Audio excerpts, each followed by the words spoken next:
The Grey Man, directed by Avengers Endgame's Anthony and Joe Russo, based on the adaptation of Mark Groening's book of the same name, had a long and rocky road to its final release. The Grey Man was initially announced all the way back in 2011 at New Regency, with Ed Stratta's fittingly named James Gray attached to direct. However, the film fell into development nightmare until the Russo brothers were announced to take over nearly a decade later in July 2020. Ultimately, Netflix would take over the release of The Grey Man from New Regency and Sony Pictures. The Grey Man centers on a CIA operative code country, Sierra 6, who uncovers the agency's darkest secrets during an assassination mission in Bangkok. He is then subsequently hunted across the world by the deadliest assassins, led by a private contractor, Lloyd Hansen. Sierra 6 is aided by a fellow CIA agent, Danny Miranda. He must survive his hunters and take down Hansen before he kills his found family, Donald Fitzroy and his niece, Claire. The main question is why the cost of The Grey Man was so high. Filled with explosive action sequences, filmed on marvelous locations with an impressive cast, it is no wonder that The Grey Man shares the record of Netflix's most expensive movie ever, Red Notice, released in 2021. Reportedly, both films cost the streaming service $200 million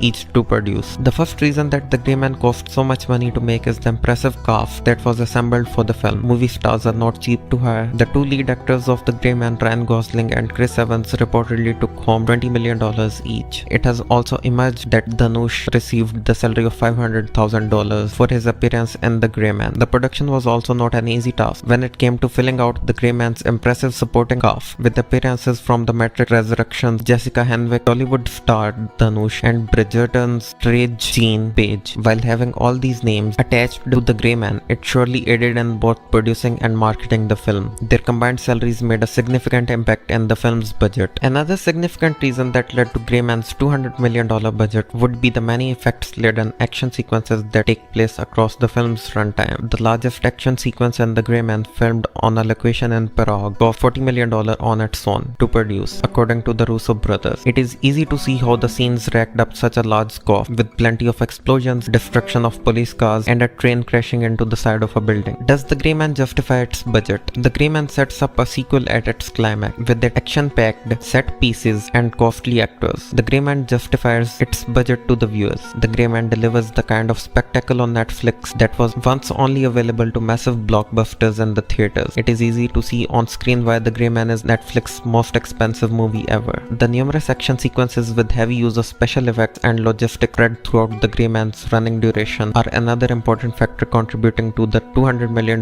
budget. Action scenes with lots of spectacles are necessary for the films like The Grey Man, yet they are expensive to film. The production team for The Grey Man has been to places including France, Baku, Azerbaijan, Vienna, Austria. Shooting action-packed sequences in various different countries racked up the cost. Managing the production crew and the cast in different countries could have been a logistics nightmare, but it looks like that it was managed properly, which ultimately prevented the budget from exceeding the production expenses of the movie Red Notice, which previously held the title of Netflix's most expensive movie ever produced.